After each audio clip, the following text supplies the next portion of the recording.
नया टॉपिक शुरू करते हैं, इलास्टिसिटी। तो क्या है इलास्टिसिटी? क्या है? प्रॉपर्टी है, प्रॉपर्टी ऑफ मटेरियल।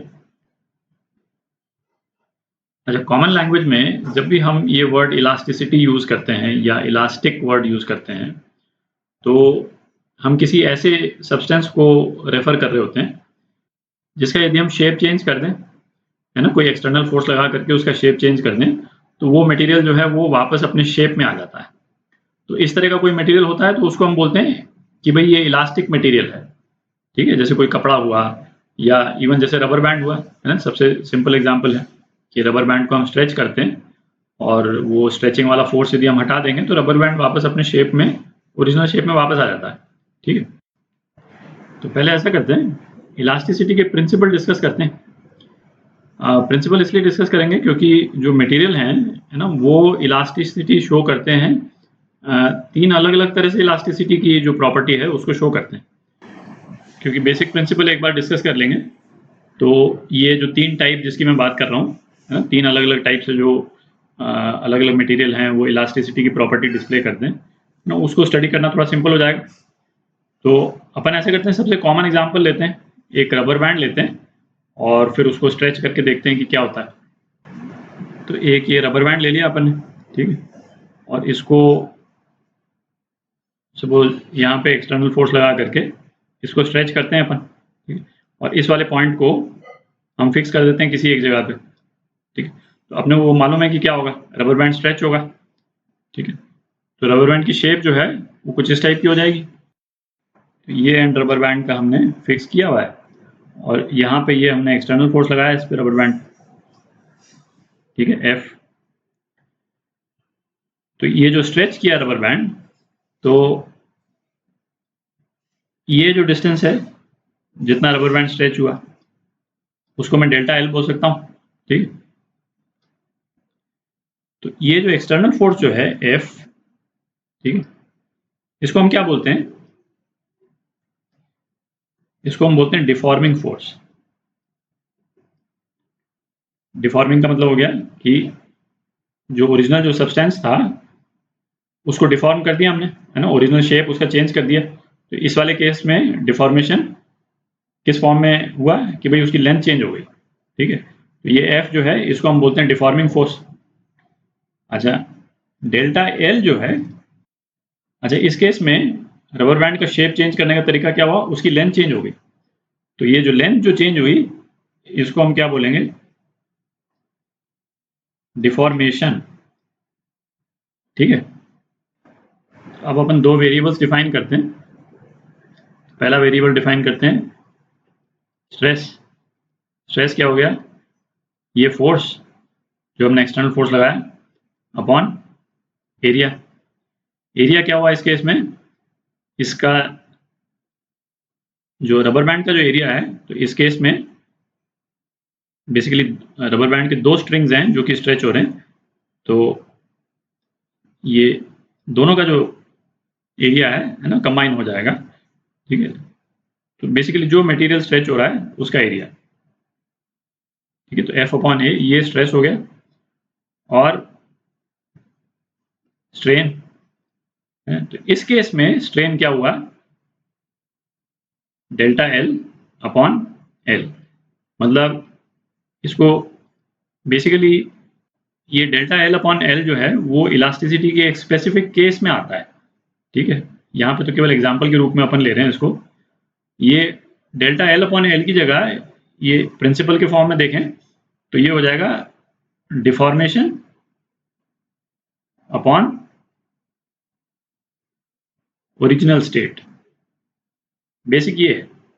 तो इसमें आप देख सकते हैं कि जो स्ट्रेस जो है, स्ट्रेस किसका मेजर है? डिफॉर्मिंग फोर्स, है ना। ये स्ट्रेस जो है डिफॉर्मिंग फोर्स का इंडिकेटर है और स्ट्रेन जो है वो किसका इंडिकेटर है? जो डिफॉर्मेशन हो गया। देख रहे हैं, ये डिफॉर्मेशन हो गया basically delta L upon L. तो एक्सपेरिमेंटली ये एस्टैब्लिश हुआ कि स्ट्रेस जो है वो एक पर्टिकुलर लिमिट में, वो देखेंगे अपन, वो लिमिट अलग अलग मटेरियल में स्ट्रेन के प्रोपोर्शनल होता है, ठीक है। और ये जो प्रोपोर्शनैलिटी का जो कांस्टेंट है,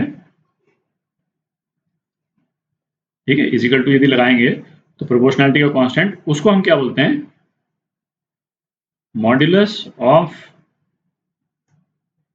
इलास्टिसिटी, ठीक है, इनटू स्ट्रेन, ठीक है। अच्छा, ये जो टर्म है मॉड्यूलस ऑफ इलास्टिसिटी, ये जो मैंने कहा था अभी थोड़ी देर पहले, ये 3 अलग-अलग तरह से डिफाइंड है, ठीक है। और तीनों तरीकों में स्ट्रेस जो है वो अलग तरह से हम कैलकुलेट करते हैं, और स्ट्रेन भी, है ना, डिफरेंट तरह से कैलकुलेट करते हैं। पर प्रिंसिपल जो है इलास्टिसिटी का, जो बेस प्रिंसिपल, वो यही है कि स्ट्रेस जो है वो स्ट्रेन के प्रोपोर्शनल है, और प्रोपोर्शनैलिटी कांस्टेंट जो है मॉड्यूलस ऑफ इलास्टिसिटी है, ठीक है। अच्छा, अब रबर बैंड की जगह यदि हम स्टील रॉड भी ले लें, उसको एक तरफ से अटैच कर दें अपन, ये स्टील है, और इसमें भी यदि हम एक्सटर्नल फोर्स लगाएंगे इस तरफ, तो स्टील रॉड जो है एक्सटेंड हो जाएगी। जो सेम प्रिंसिपल्स अपन ने रबर बैंड के केस में डिस्कस किए, वो स्टील रॉड के केस में भी एप्लीकेबल होगा, एक्सेप्ट कि ऑब्वियस है स्टील रॉड जो है वो उतना ज़्यादा स्ट्रेच नहीं होगी, है ना, उतनी स्ट्रेचेबल नहीं होती, तो डेल्टा एल जो है वो हमारा बहुत छोटा होगा, ठीक है। और बाकी जितने पैरामीटर्स हैं, जिस तरह से हमने रबर बैंड के केस में अप्लाई किए थे, कि इन द सेंस कि स्टील रॉड का जो एरिया होगा, है ना, ए, फिर ये एफ, और ये डेल्टा एल है, और original length of rod L, तो जिस तरह से हमने वहाँ पे रिलेशन डिफाइन की थी, एग्जैक्टली इसी तरह से हो जाएगी, ठीक है। अभी इसमें अपन डिटेल में इसलिए नहीं जा रहे हैं स्टील रॉड वाले केस में, क्योंकि इसको अलग से हम वैसे भी अभी डिस्कस करेंगे नेक्स्ट वीडियो में, ठीक है, जब 3 टाइप डिस्कस करेंगे उस टाइम पे डिस्कस करेंगे। तो अभी ऐसा करते हैं, एक बार पहले मॉलिक्यूलर लेवल पे क्या हो रहा है ना, उसका भी थोड़ा एक बार विजुअलाइजेशन कर लेते हैं, है ना, ताकि ये स्ट्रेचिंग जो है वो मॉलिक्यूलर लेवल पे किस कारण से हो रही है और किस कारण से रिस्टोर होती है जो ओरिजिनल शेप, उसको एक बार देख लेते हैं। अच्छा, तो जैसे स्टील है ना, मेटल्स हैं, इस तरह की बॉडीज हैं, है ना, उनके इंटरनल स्ट्रक्चर को आप इस तरह से विजुअलाइज कर सकते हैं।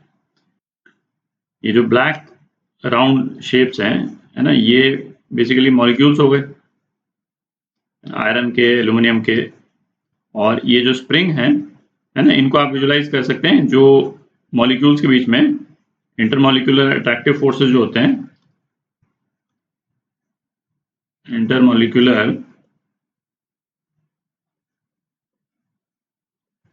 अट्रैक्टिव फोर्सेस, है ना, वो स्प्रिंग की तरह हो गए, ठीक है, जो दोनों मॉलिक्यूल्स को अट्रैक्ट कर रहे हैं।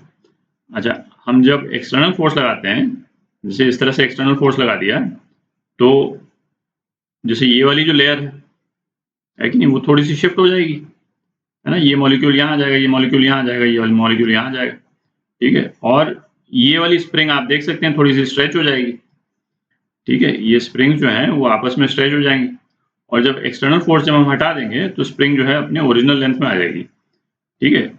इस तरह से जो स्पेशली मेटालिक बॉडीज हैं, उनके इंटरनल स्ट्रक्चर को हम विजुलाइज कर सकते हैं कि स्ट्रेचिंग होती कैसे है ना, इलास्टिसिटी की जो जो फिनोमेना है उसको एक्सप्लेन हम इस तरह से करते हैं। अच्छा, हर सॉलिड मटेरियल में इस तरह का इंटरनल लैटिस स्ट्रक्चर नहीं होता है। जैसे अपन ने रबर बैंड का एग्जांपल लिया था, तो रबर बैंड का इंटरनल स्ट्रक्चर है वो थोड़ा सा डिफरेंट होता है, उसको भी देख लेते हैं। तो जैसे ये रबर बैंड का जो इंटरनल स्ट्रक्चर है ना, वो यहाँ पे डिपिक्ट किया हुआ है, वो कुछ इस टाइप का होता है ना। उसमें ये जो अपन 2 रेड पॉइंट्स के बीच में जो ये लंबे लंबे चेन्स देख रहे हैं, है ना, ये बेसिकली मॉलिक्यूल्स हैं, ठीक है, बड़े लंबे मॉलिक्यूल्स होते हैं, इन मॉलिक्यूल्स को अपन बोलते हैं पॉलीमर्स, ठीक है। और इनका शेप जो है वो जैसे अनस्ट्रेच्ड यदि रबर बैंड है तो मतलब इरेगुलर टाइप का होगा, जैसा इसमें भी शो कर रखा है ना, इस टाइप का इरेगुलर शेप के रहते हैं, ठीक है, ये लंबे लंबे मॉलिक्यूल्स। अच्छा, इसको जब हम स्ट्रेच करेंगे, रबर बैंड को, तो ये मॉलिक्यूल्स बेसिकली काफी हद तक फिर जो है अलाइन करना शुरू कर देते हैं, ठीक है, अलाइन इन द सेंस कि एक डायरेक्शन में बेसिकली स्ट्रेट हो जाते हैं। ठीक है, तो वहां से ये जो स्ट्रेचिंग वाला एलिमेंट है रबर बैंड्स में, वो वहां से आ जाता है। ठीक है,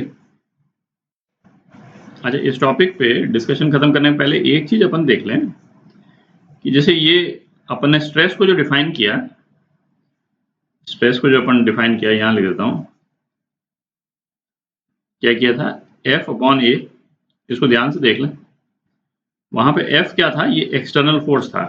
ठीक है, जब हम एक्सटर्नल फोर्स लगाते हैं तो ये जो मटेरियल है वो एक रेस्टोरिंग फोर्स लगाएगा, है ना। वो तो अपन ने देखा, जैसे ये जो स्प्रिंग है एक रेस्टोरिंग फोर्स लगाती है।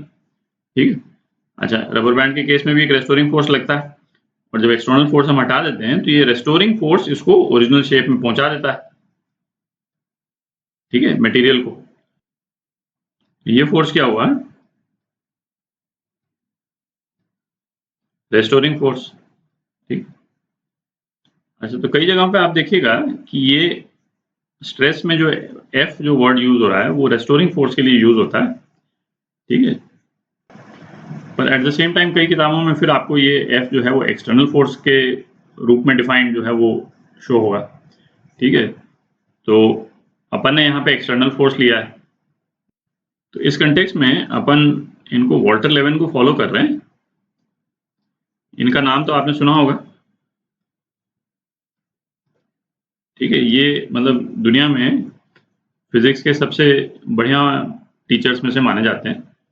तो वॉल्टर लेवन जो है वो जब इलास्टिसिटी डिस्कस करते हैं तो वो F को एक्सटर्नल फोर्स के रूप में लेते हैं। ठीक है, तो जब आप वॉल्टर लेवन ने उसको एक्सटर्नल फोर्स के रूप में ले लिया तो फिर, है ना, डिस्कशन मेरे ख्याल से वहीं खत्म हो गया। तो हम भी एक्सटर्नल फोर्स के रूप में ही उसको डिफाइन कर रहे हैं स्ट्रेस को। ठीक है, रेस्टोरिंग फोर्स के टर्म्स में नहीं।